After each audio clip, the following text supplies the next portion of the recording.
Selamat pagi, puji Tuhan pagi hari ini kembali kita bisa sama-sama untuk merenungkan sebagian dari firman Tuhan. Namun sebelum kita masuk ke renungan pagi hari ini, mari sama-sama kita berdoa. Tuhan Yesus, terima kasih, kami bersyukur atas kasih dan anugerah-Mu, sehingga pada pagi hari ini kembali kami bisa merenungkan sebagian dari firman-Mu. Bukalah setiap hati pikiran kami, sehingga pada renungan pagi hari ini kami bisa mengerti apa yang Kau inginkan, apa yang Kau maksudkan bagi setiap kami. Terima kasih Tuhan Yesus, biarlah kami bisa fokus untuk mendengarkan renungan pagi hari ini dan untuk mengerti akan firman-Mu. Dalam nama Tuhan Yesus Kristus kami sudah berdoa dan mengucap syukur. Haleluya, amin. Mengalami kuasa Injil. Mari sama-sama kita buka Alkitab kita di dalam Efesus 3 ayat 14-21. Saya akan bacakan ayat ini dan saya harap teman-teman semua bisa membuka Alkitabnya dan mengikuti untuk membaca juga. Efesus 3 ayat 14-21. Doa Paulus. Itulah sebabnya aku sujud kepada Bapa, yang daripadanya semua turunan yang di dalam sorga dan di atas bumi menerima namanya. Aku berdoa supaya ia menurut kekayaan kemuliaannya menguatkan dan meneguhkan kamu oleh rohnya di dalam batinmu, sehingga oleh imanmu Kristus diam di dalam hatimu dan kamu berakar serta berdasar di dalam kasih. Aku berdoa supaya kamu bersama-sama dengan segala orang kudus dapat memahami betapa lebarnya dan panjangnya dan tingginya dan dalamnya kasih Kristus, dan dapat mengenal kasih itu sekalipun ia melampaui segala pengetahuan. Aku berdoa supaya kamu dipenuhi di dalam seluruh kepenuhan Allah. Bagi Dialah yang dapat melakukan jauh lebih banyak daripada yang kita doakan atau pikirkan, seperti yang ternyata dari kuasa yang bekerja di dalam kita. Bagi Dialah kemuliaan di dalam jemaat dan di dalam Kristus Yesus turun-temurun sampai selama-lamanya. Amin. Di dalam setiap kehidupan orang percaya ada kekuatan yang memampukan kita untuk melakukan kehendak Allah. Apapun yang kita inginkan untuk membawa kita mengenal Kristus, Allah mau mengatakan bahwa Dia mampu melakukan lebih. Kuasa Allah udah ada dalam diri kita. Jadi sebenarnya apapun yang terjadi dalam kehidupan kita, sekalipun kita merasa kita dalam satu pergumulan yang berat, dalam satu permasalahan yang berat, itu semua gak akan bisa untuk menghentikan pengenalan kita akan kasih Kristus. Dari ayat yang sudah kita baca, ada 3 hal yang Paulus minta. Yang pertama adalah di ayat yang ke-16 dan 17. Aku berdoa supaya ia menurut kekayaan kemuliaannya menguatkan dan meneguhkan kamu oleh rohnya di dalam batinmu, sehingga oleh imanmu Kristus diam di dalam hatimu dan kamu berakar serta berdasar di dalam kasih. Paulus ingin Kristus diam dan tinggal di dalam hati kita. Dalam pemahaman Alkitab, hati merupakan pusat kendali kepribadian yang mempengaruhi pikiran, keinginan, dan juga emosi.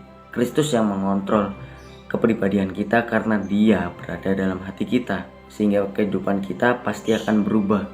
Cara kehidupan kita pasti akan berubah, menjadikan Dia pusat dari segalanya. Nah, jadi sebenarnya kita nggak perlu khawatir akan apa yang akan kita keluarkan, bagaimana cara kita untuk menghadapi kehidupan, karena Kristus sendiri yang mengatur hati kita, yang mengontrol kehidupan kita. Tapi pertanyaannya, apakah kita sudah memberikan ruang? Apa kita sudah menerima kehadiran Kristus dalam hati kita untuk mengatur kehidupan kita, untuk mengontrol sepenuhnya kehidupan kita? Yang kedua adalah kekuatan untuk memahami kuasa kasih Kristus. Di ayat yang ke-18 dan 19, aku berdoa supaya kamu bersama-sama dengan segala orang kudus dapat memahami betapa lebarnya dan panjangnya dan tingginya dan dalamnya kasih Kristus, dan dapat mengenal kasih itu sekalipun ia melampaui segala pengetahuan. Aku berdoa supaya kamu dipenuhi di dalam seluruh kepenuhan Allah. Dia mau kasih Kristus menjadi nyata dan lebih nyata daripada kasih akan keluarga, pasangan, uang, dan ketenaran. Artinya tidak ada yang lebih besar daripada Kristus, dan tidak ada apapun yang lebih layak untuk menerima cinta kasih kita lebih besar daripada kita memberikan cinta kasih kita terhadap Kristus. Bukan berarti karena kita memberikan cinta kasih yang besar buat Kristus sehingga kita nggak memperdulikan keluarga, nggak memperdulikan pasangan mungkin, atau kita nggak memperdulikan pekerjaan kita, sekolah kita. Tapi yang dimaksudkan adalah Kristus adalah pusat dari kehidupan kita. Sebagai orang percaya, yang harusnya kita kejar adalah Tuhan, bukan segala bonus yang ada. Nah, kebiasaan dari manusia cenderung masih memikirkan apa yang dihadapi di dunia. Oleh karena itu, Paulus ingin untuk kita paham kuasa kasih Kristus. Dia mau Kristus yang jadi nyata dan lebih nyata daripada aspek-aspek lain yang ada di dunia ini. Dan kita juga tahu bahwa Alkitab mengatakan, carilah dulu kerajaan Allah. Dan saya yakin ketika kita menaruh cinta kasih kita sepenuhnya untuk Kristus, nggak akan ada lagi kekhawatiran, nggak akan ada lagi ketakutan, tapi dalam kehidupan kita akan senantiasa ada damai sejahtera. Yang ketiga yang Paulus minta adalah kita dipenuhi oleh kepenuhan Allah. Di ayat yang ke-19, dan dapat mengenal kasih itu sekalipun ia melampaui segala pengetahuan, aku berdoa supaya kamu dipenuhi di dalam seluruh kepenuhan Allah. Diri kita semakin berkurang dan pribadi Allah semakin nyata. Itulah yang diinginkan Paulus, agar hidup kita mencerminkan kasih Kristus, dan itu menjadi cara hidup kita. Yang dimaksudkan di sini adalah ketika kita bisa untuk mengurangi porsi kita dalam menguasai kehidupan kita, sehingga kita membuka ruang lebih lebar lagi untuk pribadi Allah, untuk Kristus yang berkuasa atas kehidupan kita. Dan disitulah cara kehidupan kita berubah.